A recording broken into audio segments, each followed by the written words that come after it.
Pak Dedi yang dari Pak Dedi yang dari Bandung, Pak ya? Bukan Pak, saya dari Jambi Pak. Oh Jambi. Ya, Yang dari Bandung kemarin itu siapa ya? Oh ya, di kelas 05 sepertinya. Baik.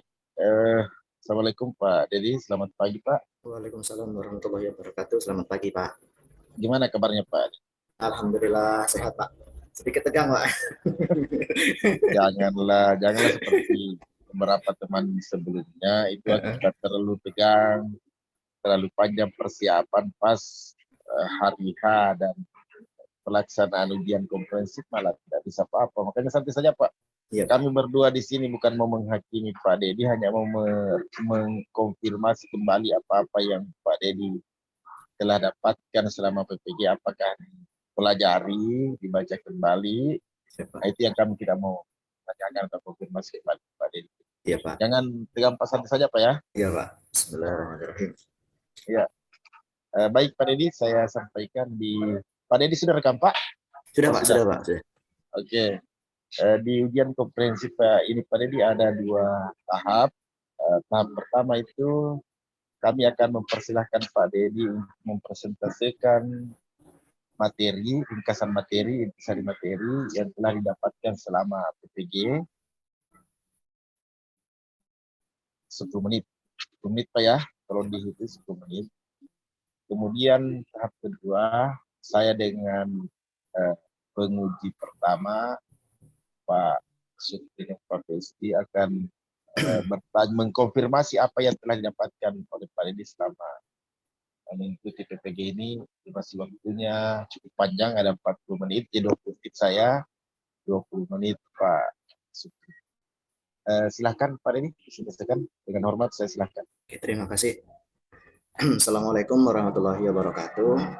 Waalaikumsalam. Terima kasih saya ucapkan kepada Bapak yang telah mempersilahkan kepada saya untuk mempresentasikan terkait dengan apa yang sudah kami dapatkan selama mengikuti PPG ini. Sebelumnya saya izin memperkenalkan diri terlebih dahulu Pak. Nama saya Dedi Irawan. Saat ini saya bertugas di SMP Negeri 10 Tunggal Ulu, tepatnya di Kabupaten Tanjung Jabung Barat, Provinsi Jambi. Saya mengabdi di sini kurang lebih 1,5 tahun terhitung dari tahun 2021.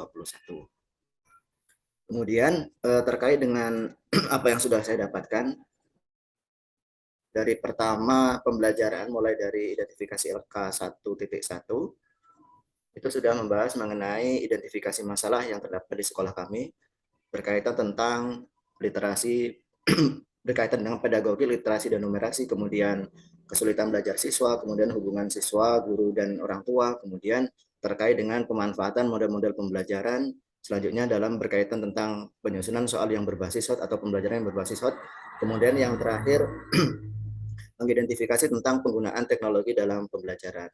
Dari beberapa hal yang sudah saya identifikasi, kemudian saya menyimpulkan ada masalah-masalah yang memang harus kami selesaikan dari LK1, kemudian kami tuangkan ke dalam LK 1.2. Apakah perlu ditampilkan Pak LK-nya?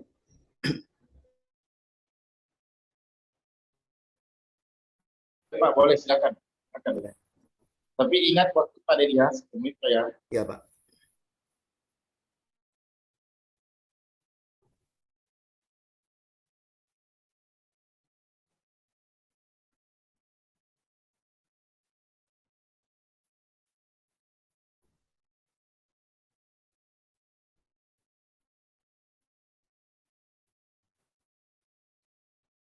Ini terkait dengan identifikasi masalah yang saya temukan di sekolah, yaitu yang pertama terkait dengan hasil belajar siswa yang belum optimal, kemudian ada kesulitan belajar, masih rendahnya keaktifan belajar siswa, sebagian siswa pada mata pelajaran IPS, kemudian untuk identifikasi masalah yang ketiga, hubungan siswa dan orang tua yang masih sangat terbatas, artinya belum begitu optimal dalam memanfaatkan sarana yang ada, terutama yang berkaitan tentang hubungan antara guru, siswa, dan orang tua dalam menyelesaikan berbagai masalah yang dihadapi oleh siswa itu sendiri. Kemudian yang keempat, guru belum maksimal dalam memanfaatkan model pembelajaran inovatif. Pada saat ini guru masih cenderung lebih menggunakan metode-metode yang seperti biasanya, yaitu menggunakan ceramah. Oke, di bagian ini silakan yang lain Pak. Oke, terima kasih Pak. Kemudian masuk ke kalau enggak mau ditampilkan juga enggak apa-apa Pak. Okay. Yang dipakai. Ya. Kemudian lanjut kepada yang bermasalah yang selanjutnya terkait dengan permasalahan yang saya ambil di sini ada dua masalah. Yang pertama terkait dengan hasil belajar siswa yang berkaitan tentang penggunaan model pembelajaran, kemudian keaktifan belajar siswa yang dipengaruhi oleh penggunaan media pembelajaran. Jadi dua hal itu yang saya pilih sebagai solusi yang akan saya ambil untuk diselesaikan, kemudian dituangkan ke dalam rencana aksi satu maupun rencana aksi yang kedua. Kemudian yang selanjutnya terkait dengan apa yang sudah kami dapatkan di sini, eh, saya bisa banyak pelajaran ya terkait dengan penyusunan rencana aksi. Ya, selama ini dalam penyusunan rencana aksi itu lebih cenderung kebanyakan hanya sebatas menggunakan dari yang ada di internet tanpa melihat apakah itu sesuai dengan mata pelajaran atau tidak.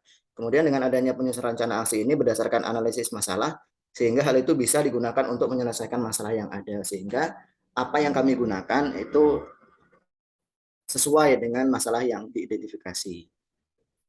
Mungkin hanya itu Pak yang bisa saya sampaikan terkait dengan apa yang sudah kami peroleh selama mengikuti kegiatan PBG selama ini.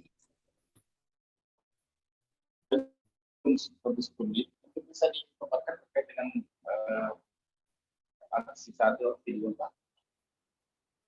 Mohon Pak, maaf Pak, terputus suaranya Pak.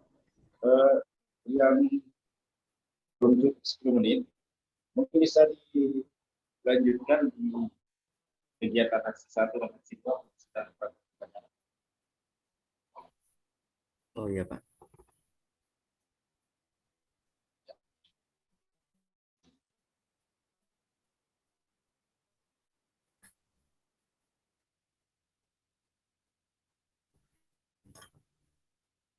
Terkait dengan feedback, terkait dengan coach, bisa disampaikan Pak. Maaf Pak, terputus Pak suaranya Pak, terputus-putus suaranya. Terkait dengan host, kemudian terkait dengan feedback dalam perangkat pembelajarannya mungkin bisa disampaikan Pak Dedi. Oh iya Pak.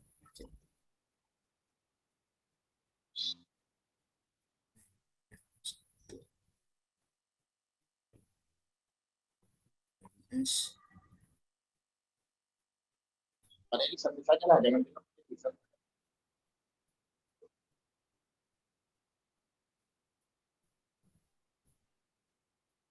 Ya. Ini terkait dengan rencana aksi yang pertama, yang kedua Pak. Ini terkait dengan rencana aksi yang kedua. Di sini di dalam pembelajaran saya sudah menggunakan model pembelajaran dengan memanfaatkan media berbasis Warwall. Ya. Diharapkan dengan adanya kegiatan ini siswa lebih aktif dalam pembelajaran itu sendiri. Jadi kegiatan pembelajaran lebih bermakna, mereka lebih interaktif dalam kegiatan pembelajaran. Jadi pembelajaran bukan hanya terpusat kepada gurunya saja, tetapi siswa juga dilibatkan, baik itu melalui kegiatan diskusi, kemudian melalui kegiatan yang melibatkan media dalam pembelajaran. Yaitu sebelum melakukan kegiatan saya sampaikan pembelajaran melalui PowerPoint, kemudian siswa berdiskusi, setelah diskusi baru kemudian memanfaatkan media pembelajaran berbasis Warwall. Ini sebagai bentuk penerapan TIPEK ya, sebagai bentuk TIPEK dalam pembelajaran yang menerapkan teknologi atau berbasis teknologi ke dalam pembelajaran itu sendiri.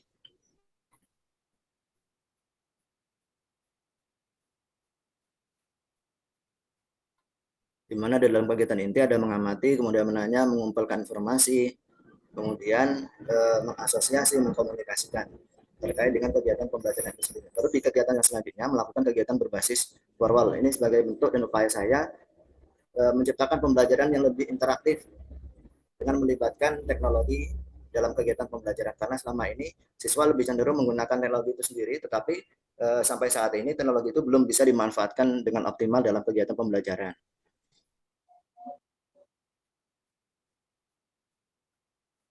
Ini terkait dengan rencana aksi yang kedua.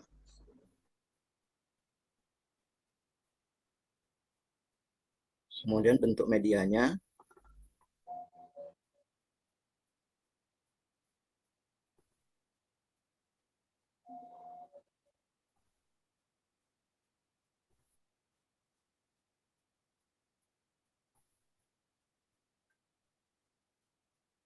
Untuk medianya seperti ini Pak, mencocokkan gambar-gambar atau mencocokkan antara gambar dengan jawaban yang tepat, sehingga siswa bisa mengidentifikasi terhadap gambar tersebut, kemudian siswa diminta untuk memilih mana jawaban yang paling tepat terkait dengan media tersebut.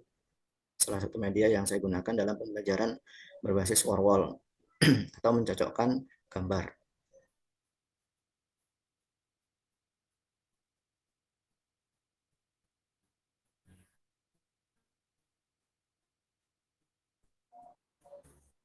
Oke, baik Pak Dedi.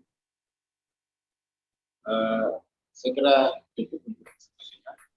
Ya, Pak. Sekarang saya punya waktu 20 menit untuk bertanya kepada Pak Dedi. Ya, Pak. Silakan dijawab sebaik mungkin. Kalau perlu jawabannya panjang dan bisa menyebutkan kita berdua sebagai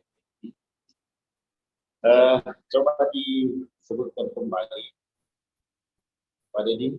Ya, Pak. Permasalahan pembelajaran yang didapatkan di sekolah Pak Dedi. Dari LK pertama tadi, Pak, ya? Ya, Ya. LK, tidak perlu lagi dibuka LK-nya Pak. Iya. Silakan Jadi Pak. terkait dengan permasalahan yang ada di sekolah saya, yang pertama itu berkaitan tentang hasil belajar siswa yang masih rendah. Kemudian belum optimalnya keaktifan belajar siswa, itu masih cenderung siswa lebih banyak diam ketika pembelajaran, siswa lebih banyak hanya sebagai penerima informasi pembelajaran itu sendiri tanpa terlibat langsung dalam kegiatan pembelajaran. Biasanya siswa itu hanya diberikan tugas, kemudian guru sedikit menjelaskan, nah setelah itu sudah. Kemudian permasalahan yang selanjutnya yaitu terkait dengan hubungan antara orang tua, guru, dan siswa itu yang belum optimal. Selama ini ada beberapa permasalahan yang sampai saat ini juga belum selesai, Pak, terkait dengan permasalahan siswa itu sendiri. Ada dua siswa yang memang dalam kegiatan sekolah itu jarang sekali masuk, dan saya sudah berkonfirmasi dengan orang tuanya, tetapi ketika datang ke orang tuanya juga tidak ada karena sudah berangkat bekerja, sehingga saya sampai saat ini belum bertemu dengan orang tuanya. Itu terkait dengan hubungan siswa, guru, dan orang tua yang sampai saat ini belum terselesaikan. Kemudian masalah yang selanjutnya terkait dengan model-model pembelajaran yang digunakan. Selama ini guru lebih cenderung menggunakan model seperti biasanya atau model konvensional, ceramah, kemudian penugasan. Untuk kegiatan diskusi, untuk kegiatan model-model pembelajaran yang inovatif itu belum begitu banyak untuk diterapkan. Kemudian yang selanjutnya terkait dengan pembelajaran yang berbasis hot, ya. Saat ini juga belum, Pak, belum begitu dimanfaatkan karena mungkin faktor keterbatasan pengetahuan gurunya atau keterbatasan siswa, kemampuan siswa yang sulit untuk diajak berpikir sedikit lebih keras gitu. Karena sumber informasi yang kami miliki di sekolah terkait dengan jaringan internet itu masih cukup terbatas, kemudian buku-buku sumber belajar juga masih cukup terbatas. Kemudian yang selanjutnya pemanfaatan media, ya, pemanfaatan media sebenarnya untuk pemanfaatan media ada sebagian guru yang sudah memanfaatkan media PowerPoint dengan memanfaatkan infokus yang dimiliki sekolah, tetapi memang belum semua dimanfaatkan secara maksimal. Baik, kemudian dari berbagai masalah di kira-kira cara Pak Dedi mengidentifikasi hal tersebut, misalnya kualitas pendidikan, bagaimana cara mengidentifikasinya? Ya, untuk salah satu hal yang bisa saya lakukan yaitu dengan melakukan kegiatan pembelajaran yang lebih inovatif lagi sehingga mereka lebih tertantang untuk mengikuti kegiatan pembelajaran. Selain itu juga penilaian yang saya lakukan bukan hanya sebatas dari hasil belajar akhirnya saja, tetapi ada tahapan-tahapan atau proses-proses yang mereka lakukan itu menjadi penilaian juga. Nah, Misalkan maksud saya Pak, cara menemukan masalah itu Pak Dedi melakukan langkah apa, melakukan cara apa?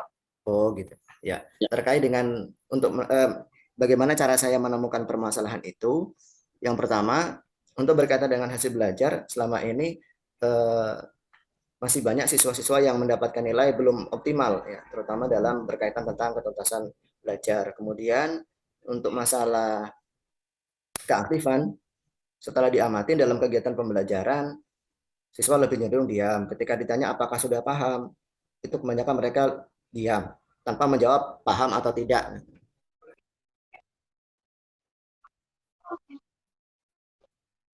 baik, Pak Dedi saya kira sudah bisa Pak. Sudah, Pak, sudah, Pak. Oke. Baik,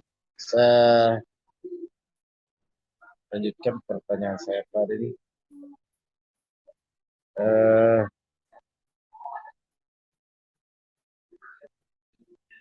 Selanjutnya Pak, eh, tadi mungkin kita terhenti di eksplorasi penyebab masalah, kalau nggak salah Pak. Iya, Pak. Eh, Pertanyaan saya selanjutnya terkait dengan eksplorasi penyebab masalah. Eh, yang bagaimana cara Anda melakukan analisis alternatif sudah tadi Pak ya? Belum, Pak, belum, Pak. Tadi terkait dengan bagaimana cara saya mengidentifikasi permasalahan yang ada. Oke. Eh, Terus Pak Dedi, bagaimana cara Pak Dedi mengeksplorasi solusi dari masalah yang telah diidentifikasi Pak? Ya, terkait dengan bagaimana cara saya mengeksplorasi penyebab masalah tersebut, ada beberapa hal yang saya lakukan. Yang pertama itu melalui kajian literatur dengan mencari dari berbagai sumber untuk lebih menguatkan bahwasanya masalah-masalah tersebut memang disebabkan oleh permasalahan lain terkait dengan misalkan hasil belajar itu disebabkan oleh penggunaan model pembelajaran yang belum tepat. Kemudian selain itu juga saya juga eh, melakukan wawancara melalui guru, kemudian kepala sekolah, kemudian pakar, pengawas, dan eh, rekan sejawat untuk lebih menguatkan terkait dengan permasalahan-permasalahan yang ada.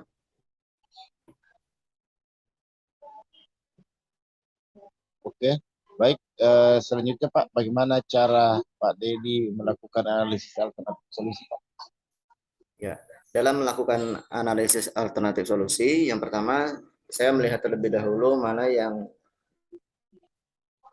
permasalahan mana yang sekiranya memang harus diselesaikan di sekolah itu sendiri, yang terkait dengan masalah-masalah yang sudah saya identifikasi.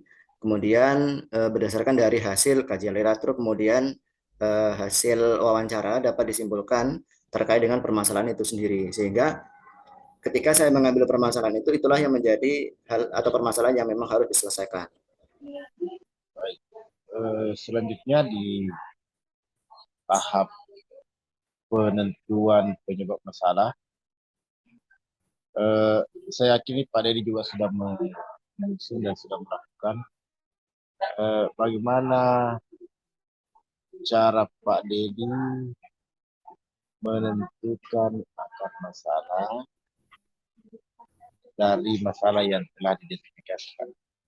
Ya, menentukan akar masalah, bahwasanya setelah kita sebelumnya melakukan kegiatan kajian literatur dan melakukan beberapa kegiatan wawancara baik dari berbagai sumber, kemudian saya mencoba untuk menyimpulkan apa yang telah disampaikan dari hasil wawancara tersebut untuk menemukan yang menjadi akar permasalahan itu sendiri. Jadi dari beberapa hasil wawancara ternyata menyatakan bahwasanya masalah tersebutlah yang menjadi akar utama dalam permasalahan tersebut. Seperti yang Bapak bilang, ketika menganalisis akar penyebab masalah, pastikan masalah tersebut merupakan masalah yang paling utama atau satu masalah yang memang harus diselesaikan atau menjadi akar dari permasalahan itu sendiri, akar tunggal, tidak ada namanya akar serabut, sehingga kita bisa menyelesaikan permasalahan tersebut. Oke, baik. Dari apa yang Pak Dedi telah peroleh, kira-kira faktor apa saja yang menjadi akar penyebab masalah yang Anda identifikasi? Iya, dari berbagai masalah. Yang pertama itu terkait dengan hasil belajar, itu masih rendahnya minat belajar siswa, kemudian eh, motivasi untuk belajarnya masih rendah, percaya diri masih rendah, itu menjadi penyebab masalahnya. Sehingga yang menjadi akar masalahnya yaitu ternyata penggunaan model atau metode yang belum tepat dalam kegiatan pembelajaran itu sendiri. Kalau di aksi dua bagaimana?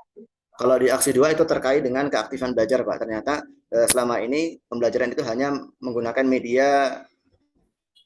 Kami itu menggunakan buku LKS Pak namanya, ya, buku atau lembar ada kayak modul gitu. Nah, itu yang digunakan sebagai kegiatan pembelajaran, sehingga hal itu belum mampu meningkatkan keaktifan belajar siswa karena siswa cenderung hanya sebatas mengerjakan soal-soal yang ada, kemudian dalam kegiatan pembelajaran belum dirangsang ataupun belum ditumbuhkan keaktifan belajar itu sendiri. Siswa belum begitu dilibatkan dalam upaya meningkatkan keaktifan. Maka dari itu saya menggunakan suatu media yang diharapkan nantinya bisa menjadi solusi yang bisa menyelesaikan masalah keaktifan belajar itu sendiri. Siswa merasa lebih senang dalam belajar, lebih tertarik untuk belajar itu sendiri, Pak.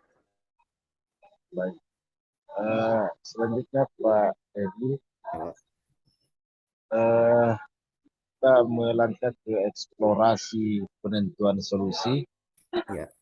Hampir sama tadi pertanyaan yang dari Pak. Pak Dedi, bagaimana cara Pak Dedi mengeksplorasi solusi dari masalah yang telah Anda identifikasi, Pak? Iya. Terkait dengan alternatif solusi dari sekian banyak permasalahan, kemudian saya sederhanakan menjadi dua masalah yang akan diselesaikan, yaitu terkait dengan penggunaan model dan media pembelajaran. Kemudian untuk mengeksplorasi solusinya, saya mencoba mencari sumber referensi terkait dengan apakah betul metode atau model pembelajaran tersebut mampu meningkatkan hasil belajar siswa. Kemudian apakah betul media yang saya gunakan nantinya bisa berdampak kepada keaktifan belajar siswa dari berbagai sumber kajian literatur, Pak. Sehingga ketika saya memilih memang bisa nantinya meningkatkan hasil belajar maupun meningkatkan keaktifan belajar siswa itu sendiri. Oke. Dari dua masalah ini, coba kemukakan ke saya Pak Dedi, solusi dari masalah tersebut apa Pak Dedi? Untuk yang pertama, Pak ya. Ya. Ya, jadi untuk yang pertama terkait dengan masalah hasil belajar siswa yang belum optimal karena dipengaruhi penggunaan model pembelajaran yang belum tepat. Yang pertama saya menggunakan solusi yang pertama menggunakan model pembelajaran match atau mencocokkan gambar-gambar sehingga nantinya siswa di dalam kegiatan pembelajaran lebih aktif, lebih tertarik untuk melakukan kegiatan pembelajaran karena siswa dilibatkan aktif untuk senantiasa berdiskusi dengan teman, kemudian mencari sumber materi dengan sendirinya dari sumber-sumber belajar yang sudah ada, baik itu buku, kemudian bahan ajar yang saya bagikan. Untuk yang pertama. Kemudian untuk yang kedua, terkait untuk masalah yang kedua, saya sebelumnya juga ini masih menambahkan untuk yang pertama. Ya, Jadi silakan. sebelum saya memilih Make a Match, ada beberapa alternatif solusi yang saya pilih sebelumnya. Ada 3. Yang pertama itu menggunakan mind mapping, kemudian yang kedua itu snowball throwing, kemudian yang ketiga itu make match. Dan akhirnya setelah saya kaji, setelah saya perhatikan sesuai dengan karakteristik siswa dan kemampuan saya dalam melaksanakan model tersebut, maka saya pilih make match itu sendiri.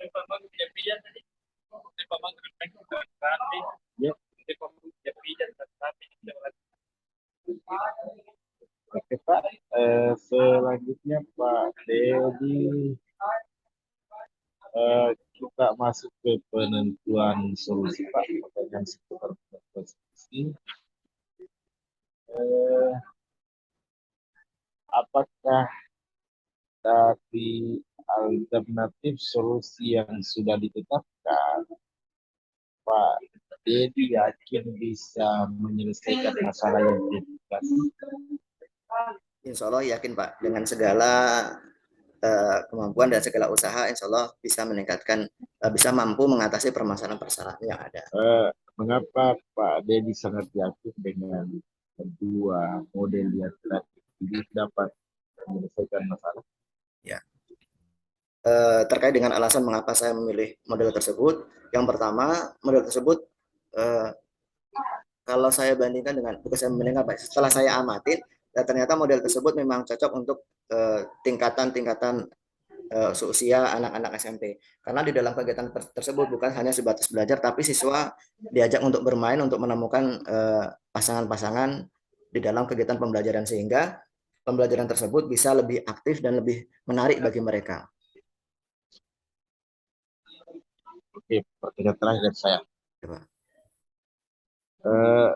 Cara atau teknik apa yang Pak Dedi gunakan sehingga solusi yang Pak Dedi tentukan atau tetapkan itu paling tepat atau sesuai dengan atau sesuai untuk mengatasi masalah yang teridentifikasi? Saya kira itu sudah dijawab tadi. Ya, Masalah dan saya. Selanjutnya tadi Pak kan Pak. Oke, ya siap. Ya, siap. terima kasih Pak Bahri. Ya, siap Pak Dedi. Mohon maaf atas segala kekurangannya Pak. Mantap Pak Dedi, mantap. Bagaimana kabar Pak Dedi? Sehat? Alhamdulillah sehat Pak, sehat. Ya, sehat. Kau makan kue dulu. Itu ada kue. Makan dulu. Ambil itu makan dulu.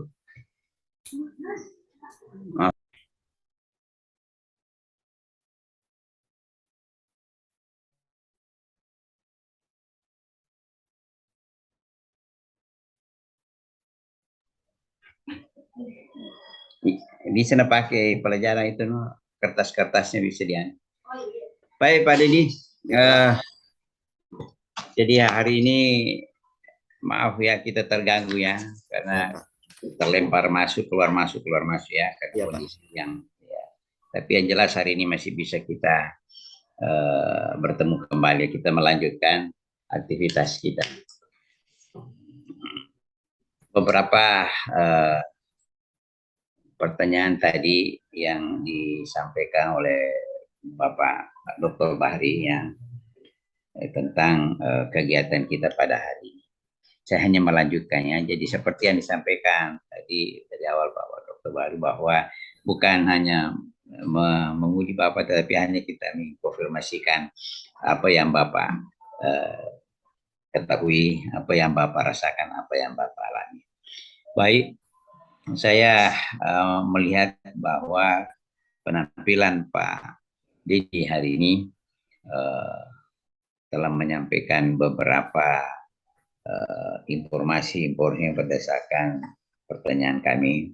Maka kami lanjutkan lagi bahwa di dalam kegiatan kita mulai dari awal penentuan mengidentifikasikan persoalan-persoalan yang Bapak temukan di lapangan, sehingga kita buatkan dalam bentuk rencana aksi ya, berdasarkan mulai dari awal kegiatan yang dilakukan sampai pada eksplorasi, sampai pada penentuan solusi, sampai terakhir pada penentuan aksi. Nah, berkaitan dengan itu bahwa solusi yang Bapak dapatkan, yang Bapak tentukan, itu kita akan coba tuangkan, kita akan coba masukkan di dalam perangkat pembelajaran.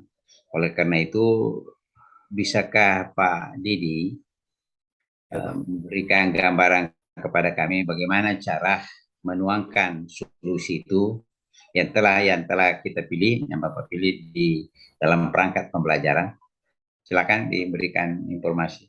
Ya, terkait dengan solusi yang saya pilih untuk menyelesaikan permasalahan yang sudah saya pilih juga. Jadi di sini di rencana aksi 1 saya memilih model pembelajaran make match ya Pak. Kali ini ya mencocokkan atau mencari pasangan. Di mana di dalam kegiatan nanti setelah saya mengidentifikasi dari berbagai sumber terkait dengan model-model pembelajaran, saya rasa model make match ini merupakan model yang cocok untuk diterapkan untuk mengatasi permasalahan yang ada di sekolah, terutama yang berkaitan tentang hasil belajar siswa. Maka dari itu saya mencoba untuk lebih menganalisis lagi terkait dengan kelemahan dan kelebihan model itu. Yang selanjutnya saya tuangkan ke dalam rencana aksi 1, ya, di mana di dalam rencana aksi 1 menggunakan model tersebut dengan memperhatikan berbagai macam langkah-langkah yang harus dilaksanakan dalam kegiatan pembelajaran tersebut, mulai dari pembukaan, kemudian bagaimana prosedur pelaksanaan model tersebut, kemudian bagaimana mengukur keberhasilannya, kemudian selanjutnya berdampak kepada hasil belajar itu sendiri.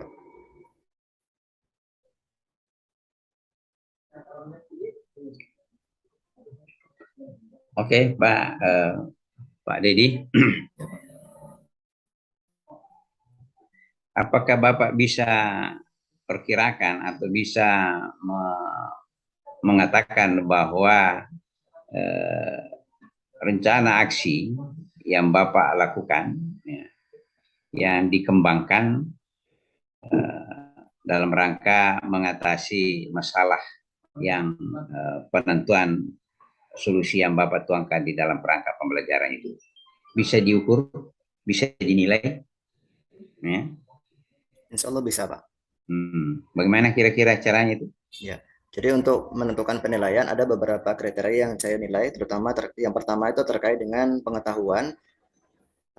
Untuk mengukurnya nanti menggunakan tes, ya Pak, menggunakan tes di akhir kegiatan pembelajaran untuk mengukur seberapa jauh pemahaman siswa itu sendiri. Kemudian selain itu juga dari sisi keterampilan bagaimana siswa itu mendiskusikan, kemudian menyampaikan apa yang sudah diperoleh melalui kegiatan pembelajaran model McMath tadi. Oke. Jadi ketepatan dalam menemukan pasangan itu menjadi penilaian juga, Pak.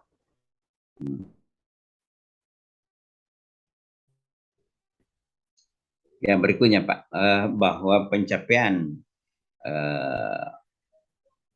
proses pembelajaran itu yang digunakan untuk mencapai apa yang diharapkan dalam tujuan pembelajaran, maka kita perlu membuat penilaiannya. Dalam rangka menyusun penilaian itu ada istilah, ada penilaian otentik. Bapak paham itu, mengerti? Bisa berikan pendapat apa menurut Bapak, apa itu penilaian otentik? Ya, izin menjawab, Pak. Jadi terkait dengan penilaian otentik.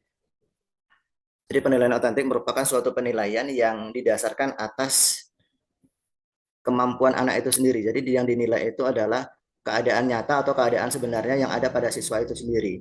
Sehingga kita bisa melihat seberapa jauh kemampuan anak itu, seberapa jauh pemahaman anak itu, sehingga kita bisa melihat nilai mereka atau kemampuan mereka. Jadi secara garis besarnya bahwasanya penilaian otentik merupakan suatu penilaian yang berdasarkan keadaan yang sebenarnya, Pak. Untuk melihat itu kira-kira di mana, kegiatan mana bisa nampakkan itu. Ya. Jika kita untuk mengukur keterampilan, maka kita menggunakan namanya lembar observasi. Ada yang namanya daftar checklist seberapa siswa itu sudah sampai di mana, sudah mencapai apa ya istilahnya. Ada patokannya, Pak. Ada standarnya. Ketika anak ini sudah melakukan ini, maka kita checklist. Anak ini sudah melakukan ini ya melalui lembar pengamatan. Kemudian untuk yang selanjutnya, untuk pengetahuan menggunakan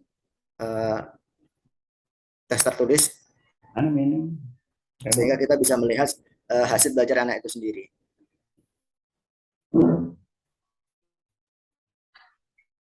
Baik Pak Dedi, Ya, Pak. mengukur keberhasilan anak-anak itu, peserta didik itu berdasarkan tujuan pembelajaran ya. Ya, Pak. Materi yang dibuat itu untuk mencapai dibuatkanlah tujuan pembelajaran. Di dalam tujuan pembelajaran itu tergambar materi di dalamnya. Materi itu sudah ada di dalam tujuan pembelajaran. Ya, Pak. Di dalam pembelajaran itu, dalam materi itu ada istilah dalam proses belajar mengajar dalam rangka pembelajaran, ada namanya materi HOTS. Materi HOTS. Ya, Pak. Apa Bapak paham, mengerti tentang apa itu materi HOTS? Sedikit yang saya pahami, Pak, walaupun ini memang belum, saya menjadi kendala juga ketika terkait dengan masalah HOT ini, karena ini menjadi identifikasi masalah saya ketika awal-awal kemarin di LK 1.1. Jadi pada saat ini di kegiatan pembelajaran belum begitu memanfaatkan atau belum melibatkan siswa untuk melakukan kegiatan pembelajaran yang berbasis HOT. Ketika memberikan soal pun itu masih cukup sederhana, belum menunjukkan adanya HOT itu sendiri. Yang diharapkan nanti ke depan itu bisa memanfaatkan atau hasil dari apa yang sudah saya peroleh dari kegiatan ini bisa menyusun ataupun membuat soal yang berbasis HOT kepada anak didik itu sendiri. Apakah di dalam aksi itu, aksi perencanaan aksi Bapak tidak masukkan itu? Masukkan, Pak. Di HOTS ya? Masukkan, Pak. Nah, masukkan. Terkait dengan menganalisis, masukkan, ya? terkait dengan misalkan siswa diminta untuk menganalisis gambar, kemudian mengamati gambar, kemudian menemukan apa hal-hal yang bisa mereka temukan terkait gambar tersebut. Yang diharapkan siswanya mampu menganalisis, Pak, mengamati gambar tersebut untuk menemukan. Kalau Bapak tadi saya katakan bahwa di dalam aksi rencana aksi 1 itu maupun aksi 2, ya, Bapak sudah masukkan HOTS itu, karena materi HOTS itu kita harus buatkan evaluasi. Untuk mengevaluasi kita harus melakukan instrumen penilaian. Ya. Apakah Bapak dalam mengembangkan instrumen penilaian itu sudah ada HOTS di dalamnya? Sudah disiapkan soal HOTS itu? Ada, Pak. Ada, Pak. Mana itu? Boleh ditunjukkan, Pak? Tak usah disebut saja, Boleh disebut saja. Itu terkait ada beberapa soal yang saya tampilkan itu melalui ada gambar terlebih dahulu. Dari gambar tersebut siswa diminta untuk menentukan gambar itu apakah sudah termasuk ke dalam misalkan terkait dengan materi saya ambil terkait dengan interaksi sosial gitu, Pak. Jadi siswa diminta untuk mengamati gambar. Misalkan ada beberapa gambar yang saya tampilkan, nah siswa diminta untuk mengamati gambar tersebut apakah mana yang termasuk ke dalam interaksi sosial. Baik, di dalam perangkat pembelajaran juga, di dalam kegiatan kita ini ada juga dikenal namanya literasi dan numerasi. Ya. Itu salah satu kita kembangkan untuk siswa agar proses pembelajaran dan outputnya pun juga akan lebih baik. Nah, oleh karena itu, adakah upaya-upaya ya atau upaya apa yang Pak Dedi lakukan untuk menumbuh kembangkan kemampuan literasi dan numerasi bagi siswa dalam proses pembelajaran ini? Ya. Terkait dengan bagaimana upaya saya dalam memanfaatkan adalah menumbuhkan minat literasi siswa. Jadi dalam kegiatan pembelajaran itu bukan hanya sebatas saya yang menyampaikan pembelajaran, tapi saya sampaikan garis-garis besarnya saja. Kemudian siswa diminta untuk menganalisis, membaca dan mengamati dari berbagai sumber, baik itu sumber buku, kemudian bahan ajar maupun dari internet itu sendiri, sehingga diharapkan nantinya siswa itu lebih cenderung untuk mencari informasi sendiri tanpa sudah terbiasa untuk mencari informasi sendiri ketika dalam pembelajaran itu sendiri, Pak. Jadi bukan hanya sebatas penerima informasi, tapi berusaha untuk menerima informasi, mencari informasi itu sendiri. Kok ada Sri Mulyani, siapa ya? Ini kelas B, Pak, kalau nggak salah, Pak. Ya, dia minta keluar dulu ya. Ibu Sri Mulyani. Oke, baik. Karena ini tidak boleh masuk dia ya pada saat ujian. Ya. Baik, terakhir Pak Didi. Ya, Pak. Di dalam perangkat pembelajaran juga kita juga masukkan di dalam kegiatan perangkat pembelajaran itu yang ada namanya TPACK atau biasa temanmu sebut TIPEK-nya. Ya. Apa Bapak mengerti apa itu yang dimaksud itu? Ya, Pak. TPACK merupakan suatu pengetahuan yang harus dimiliki oleh seorang guru, terutama dalam kegiatan pembelajaran. Di mana di dalam TPACK tersebut, guru diharapkan mampu mengintegrasikan teknologi di dalam kegiatan pembelajaran. Misalkan dalam pembelajaran, sebelum pembelajaran, guru menyampaikan materi pembelajaran ataupun video pembelajaran melalui PowerPoint yang ditampilkan melalui proyektor atau Infocus itu sendiri, Pak. Oke, Pak Bari, saya kira waktu kita sudah cukup karena kita melebihi 15 hampir 20 menit sebelum kita tutup ya, tapi karena adanya beberapa tadi terputus-putus, jadi kita tetap seharusnya kita berakhir pada jam 9.45 ya, tapi karena sekarang ini sudah hampir jam 10 lewat ya, saya kira sudah cukup. Tapi Pak Dr. Indah, kita tutup saja nih. Sebelum kami tutup, mungkin ada yang mau disampaikan oleh Pak Dedi selama terjadi interaksi ini, apa yang kira-kira kekurangannya untuk ke depan supaya bisa lebih ditingkatkan. Silakan, Pak. Terima kasih saya ucapkan pada Bapak dosen Pak Sukri dan Pak Bahri yang telah memberikan banyak informasi dan banyak ilmu kepada saya. Semoga apa yang telah saya dapatkan bisa menjadi perbaikan bagi diri saya untuk memperbaiki kualitas pendidikan saya, kemudian kualitas peserta didik kami. Dengan segala kekurangan saya mohon maaf yang sebesar-besarnya, Pak. Baik. Baik, jadi saya kira sudah cukup ya. Jadi kami berdua mengucapkan selamat Pak Dedi telah mengikuti kegiatan ini, bukan selamat ucapan syukur, tetapi ucapan selamat Anda telah mengikuti kegiatan ini sampai selesai ya, saya kira. Dan mohon maaf kalau toh ada pertanyaan-pertanyaan kami yang membuat Pak Anu agak kurang senang atau kurang tepat, mohon dimaafkan juga ya. Saya kira terima kasih dan silakan Pak Dedi lift dari Sumi. Oke, selamat ya, sukses Ya, Pak. Pak. Terima kasih Pak. Ya. Izin lift Pak ya. Ya.